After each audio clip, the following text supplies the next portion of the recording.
Vision Info. Le Congo mérite mieux. Vision Info, c'est le nivellement vers le haut des médias congolaises. Les infos sérieuses et responsables. Suivez.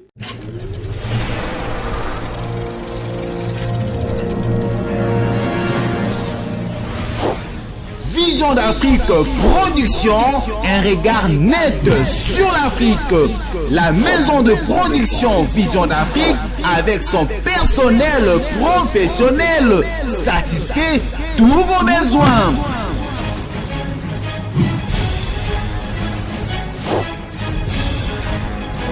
Au besoin d'être informé, suivez Vision Info chaque jour sur différentes chaînes partenaires.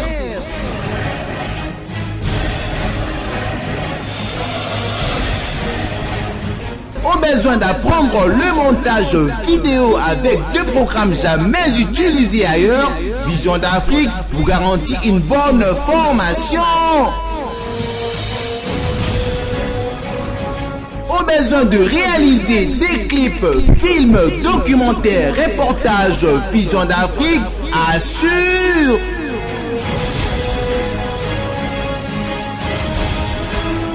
Au besoin de réaliser des spots publicitaires, génériques émissions, les habillements de vos émissions dans vos chaînes de télévision, Vision d'Afrique assure.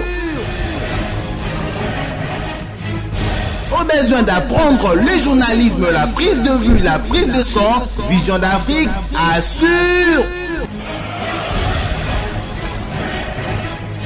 Pour tout contact 243 09 98 73 78 79 ou contactez-nous sur www.visiondafrique.com. Vive Vision d'Afrique, vive Vision d'Afrique, longue vie.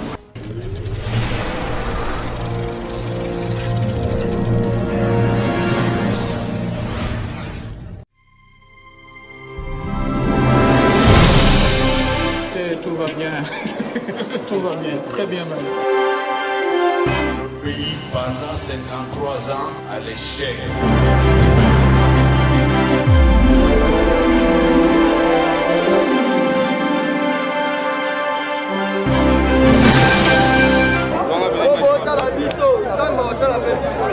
biso atuto to memaka basete mpo babeta yesu na ekulusu toyebi te.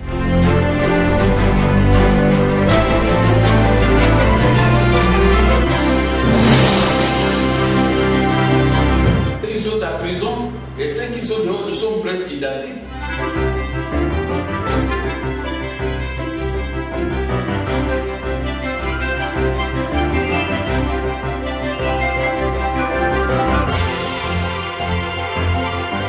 Nous avons nombré dans cette grande édition du journal télévisé de Vision Info. Mesdames, Mesdemoiselles et Messieurs, bonsoir et bienvenue dans cette session d'information. La police nationale congolaise dispose désormais de son propre studio TV de la RTNC. 3 sessions a été rendu possible grâce à son inauguration par le ministre de la Communication et des Médias, Lambert Mende, qui était entouré de l'ADG de la RTNC ce matin au commissariat général de la police. Plus de détails dans ces commentaires de Mofika Pata, Emi Machini et de Jean-Pierre Chef Papa. Suivez.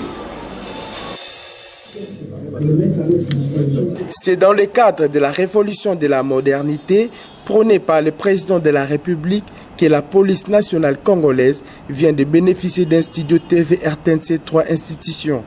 Par ailleurs, son acquisition permettra la professionnalisation de sa presse et du personnel y commis, ainsi que l'information au public de manière optimale sur les différents services que fournit la police au quotidien. La plus tangible de l'État, et en démocratie, il faut que l'État communique avec la population, particulièrement la branche de l'État qui a en charge la sécurité et la tranquillité publique.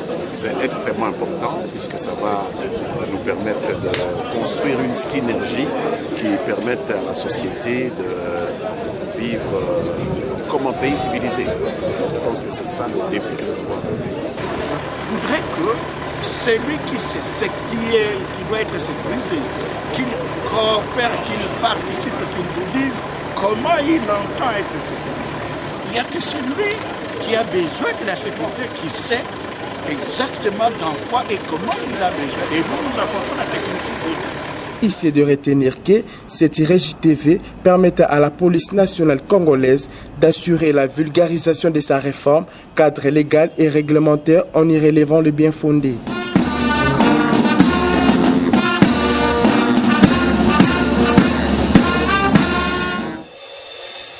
Les opérations du refoul des Congolais vivant à Brazzaville atteignent leur vitesse de croisière ces derniers temps. Ce sont les tours des religieux catholiques qui sont visés par la police nationale congolaise de Brazzaville. Le prêtre et abbé catholiques sont refoulés. Pourquoi? Parce que justement, ils sont originaires de la République démocratique du Congo. Plus de détails dans ces commentaires de votre rédaction. Suivez. Que cachent les opérations de refoulement massif des Congolais de Kinshasa vivant à Brazzaville? En tout cas, plus personne ne comprend rien. Même la communauté internationale, à travers le HCR, s'est dite impuissante pour interpréter cette situation. Tout porte à croire qu'il s'agit juste d'un acharnement pur et simple de Brazzaville envers Kinshasa.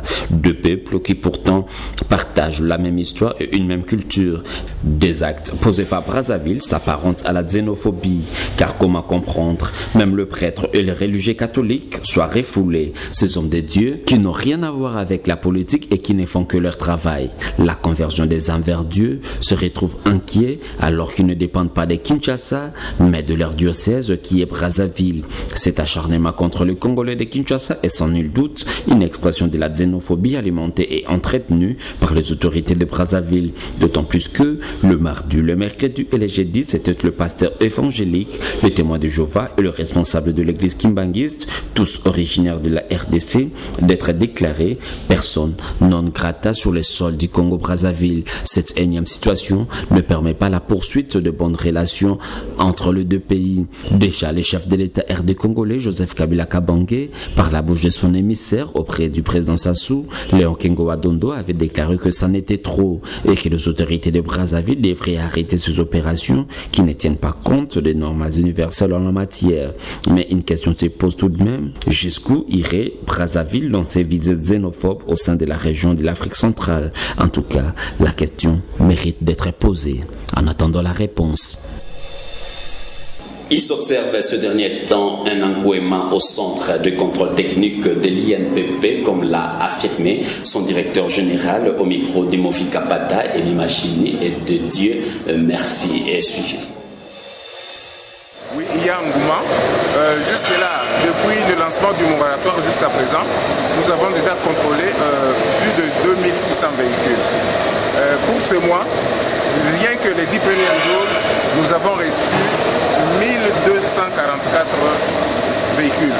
Pour les 10 jours du mois de mai, nous avons reçu 1244 véhicules. Vous comprendrez que le nombre ne fait que s'accroître.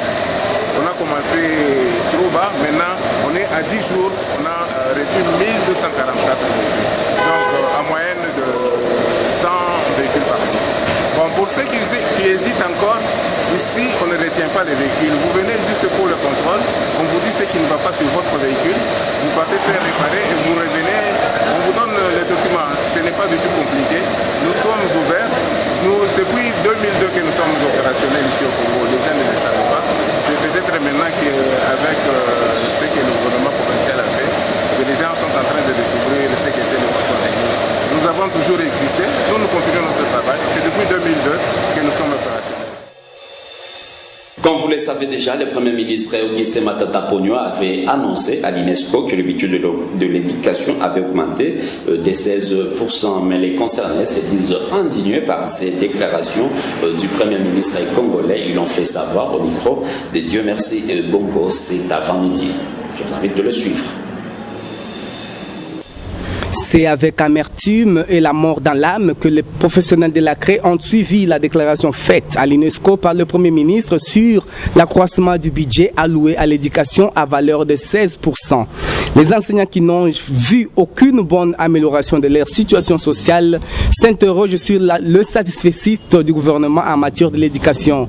Car après plus de 2 ans de gouvernance Matata Pogno, le salaire de l'enseignant a été revu à la hausse à valeur de 17 000 francs congolais seulement. Sur le plan des investigations, on retiendra que le budget tel qu'alloué par le gouvernement à l'éducation nationale n'a servi qu'à la réhabilitation des infrastructures et à l'achat des matériels scolaires. L'aspect a encore été pris réellement en compte et même la répartition des agents du ministère s'étaille la part de Lyon en lieu et place des professionnels de la CRE. Le Premier ministre, qui est l'autorité qui gère ce secteur au plus haut niveau, devra veiller en sorte que le budget alloué à l'éducation soit bien utilisé pour que l'enseignant soit le premier bénéficiaire. Hier jeudi, la communauté mondiale avait célébré la journée mondiale de la famille. Comment comprendre l'apport de la famille dans ce contexte de la crise qui traverse la République démocratique du Congo? Tentative de réponse dans cet élément demi-machiné. Initiée par les Nations Unies le 20 septembre 1993, lors d'une assemblée générale, cette journée témoigne de l'importance qu'occupe la famille dans le développement des sociétés contemporaines. Mais c'est aussi une initiative qui doit inciter le gouvernement à travers le monde à porter un regard particulier sur la famille, notamment sur le processus de développement économique, socio-démographique et culturel qui ont généralement un impact sur le devenir de cette particule sociale. Car comprendre la famille est le problème auquel elle est confrontée au quotidien. C'est comprendre la société. Pour les célébrations de cette année, les dirigeants des ONG, des groupes religieux, des établissements d'enseignement et les individus sont appelés à poser des actions à l'envers, allant dans le sens de la solidarité afin d'améliorer le niveau et la qualité de vie des familles. Lui, par contre, pasteur également de son État, Joseph Mukungubila, il était interpellé par la police sud-africaine sur les récents événements ou soit tentative de coup d'État qu'il a y amené au mois de décembre dernier en République démocratique du Congo, mais du coup relâché. Suivez cet événement avec ce commentaire de Jean-Claude Mwanatambwe. Interpellé par la police sud-africaine, le prophète Joseph Mukungubila a été aussitôt relâché sous caution. La police du pays de Mandela justifie cette interpellation par un mandat d'arrêt émis par le gouvernement congolais. Pour rappel, le prophète Mukungubila est accusé par l'État de son pays d'être à la base des événements douloureux qui ont endeuillé les familles à Kinshasa et à Lubumbashi le 30 décembre 2013. À cette date, les adeptes de la secte qu'il dirige se sont emparés des locaux de la RTNC, de l'état-major général des FARDC et de l'aéroport international de Njili dans la capitale congolaise. L'extradition du prophète vers la RDC ne pourra se faire incessamment parce qu'il aurait déposé en bonne et due forme une demande d'asile en Afrique du Sud au mois de janvier 2014, a indiqué son avocat. Pendant ce temps, le gouvernement congolais qui s'est félicité de son interpellation pour que l'homme accusé par la justice d'avoir troublé l'ordre public puisse comparaître devant les instances nationaux dans le but de prouver sa culpabilité dans cette affaire.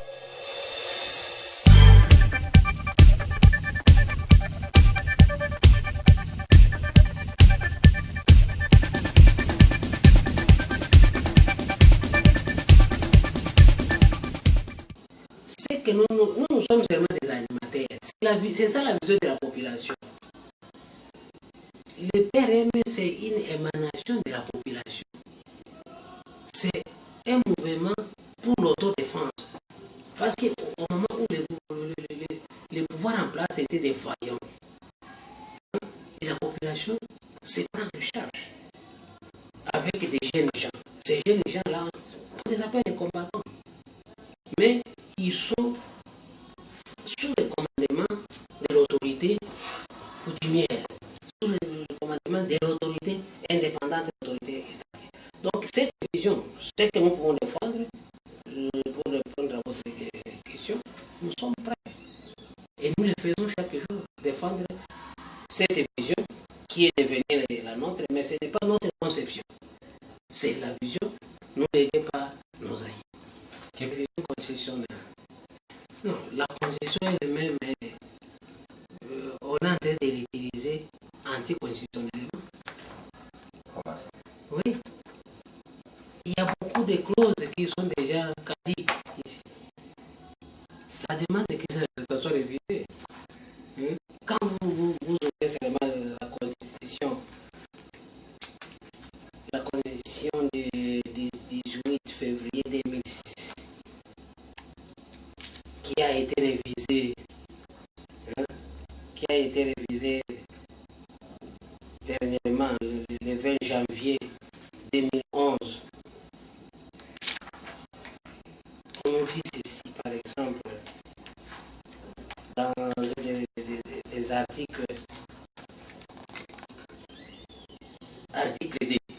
La République démocratique du Congo est composée de la ville de Kinshasa et des 25 provinces dotées de la personnalité juridique. Mais jusqu'à aujourd'hui, la République démocratique du Congo, dans laquelle nous vivons aujourd'hui, est composée seulement de la ville de Kinshasa et des 11 provinces. Il n'y a pas encore 25. Donc vous dites non, ça c'est vraiment l'évangile. On ne change pas. Et je ne suis pas juriste. Si les juristes vous disent encore un autre article, là vous dites non, c'est anticonstitutionnel. Donc qu'est-ce qu'il faut? Il faut revoir. Mais la majorité, vous ne pouvez pas changer la constitution pour toucher cet article. Vous voulez toucher le mandat présidentiel. Et le problème pose quoi avec le mandat présidentiel? Mon frère, cette même constitution nous dit qu'elle est révisable. Sans aller en dehors de cette constitution, mais on peut la réviser. Et c'est ce que le président de la République a dit. Il ne va pas violer la constitution. Il restera dans la constitution. Et c'est ce qu'il demande à tous les Congolais. Et moi, je suis déjà dans ce chemin-là. Nous allons rester dans la constitution. Personne ne va pas violer la constitution. Nous resterons dans la constitution et nous allons la réviser tout en restant dans la constitution. Ce n'est pas Kabila qui va réviser la constitution. Ce n'est pas Kaliba qui va demander non. Par rapport à la constitution, on dit si vous trouvez que les gens peuvent demander qu'il y ait révision, les députés peuvent demander qu'il y ait révision, les gouvernants peuvent. Et si ça ne va pas, nous allons demander à la population. Nous allons partir au référendum. Que va dire la population s'il faut réviser? Si la population dit oui, nous révisons. Si la population dit non, on maintient. Alors, et si nous passons? Le grand problème, c'est parce que vous avez peur du candidat Joseph Kabila. Ce n'est pas le mandat du président qui pose problème, c'est le mandat de Kabila. Et malheureusement, la constitution est impersonnelle. On ne dit pas que le mandat de Kabila doit s'arrêter tel jour. C'est le mandat du président. Or, le Kabila de 2014 ne sera pas le Kabila de 2016. C'est la même personne. Ça ne sera pas la même personne. Et ici, nous parlons du président de la République. Est-ce qu'à la majorité, il n'y a pas quelqu'un qui peut aussi être présenté à la place de Kabila? Vous n'avez pas d'autres cadres de la majorité? C'est ce que j'ai dit. La grande préoccupation pour vous, nous ne voulons pas déjà vous dire qui sera notre candidat. Parlons d'abord seulement des candidats, de l'élection du président, du mandat du président de la République. Mais vous allez trop vite en parler seulement du mandat de Kabila. Non. La constitution ne parle pas de Kabila. La constitution parle du mandat du président de la République. Et si vous voyez Kabila au lieu de voir le président de la République, là vous faites une fausse route. Nous allons réviser la constitution. Vous allez réviser la constitution. Et Kabila va se représenter.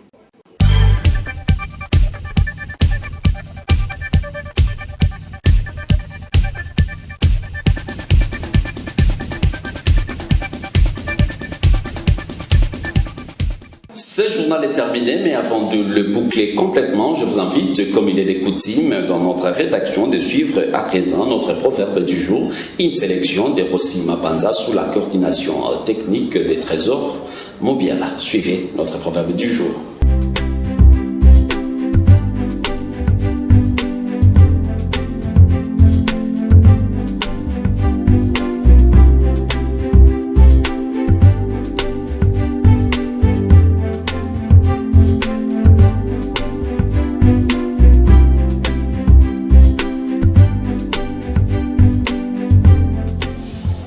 programme du jour que nous mettons complètement fin à cette grande édition du journal télévisé de Vision Info que j'ai l'honneur et le plaisir de vous présenter ce soir. Si vous l'avez aimé, dites merci à Patient Boy qui était à la prise de vie, assisté de Dieu merci et Bongo sous la coordination technique de Paul Ekunda, assisté de Trésor Mobiala et une assistance technique assurée par Rossi Mabanza et Dieu Maloba. Merci également à Jean-Claude de Monatamboy qui était à la coordination rédactionnelle, assisté de Movika Pata, Francis Malami, Gladys Mizele, Virginia Karamboué. Quant à moi, je vous retrouve très prochainement. D'ici là, portez-vous bien et bonsoir chez vous.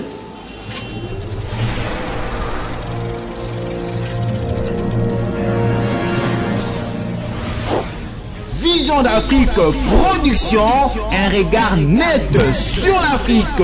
La maison de production Vision d'Afrique avec son personnel professionnel satisfait tous vos besoins.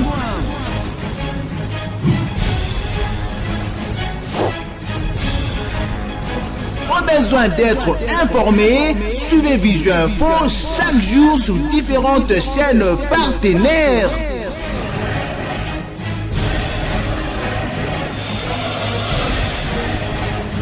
Au besoin d'apprendre le montage vidéo avec deux programmes jamais utilisés ailleurs, Vision d'Afrique vous garantit une bonne formation. Au besoin de réaliser des clips, films, documentaires, reportages, Vision d'Afrique assure.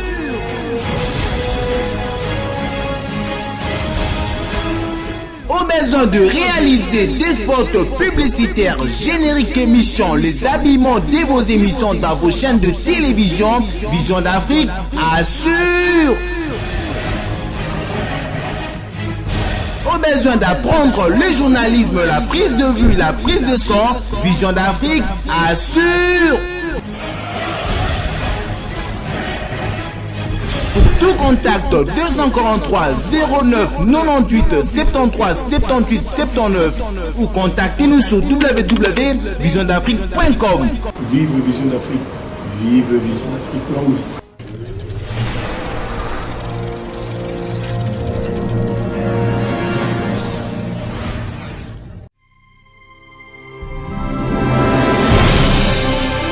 Tout va bien, tout va bien, très bien même.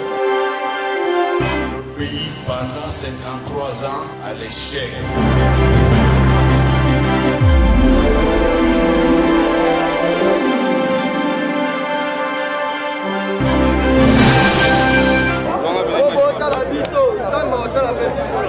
biso to memaka basete mpo babeta yesu na ekulusu toyebi te.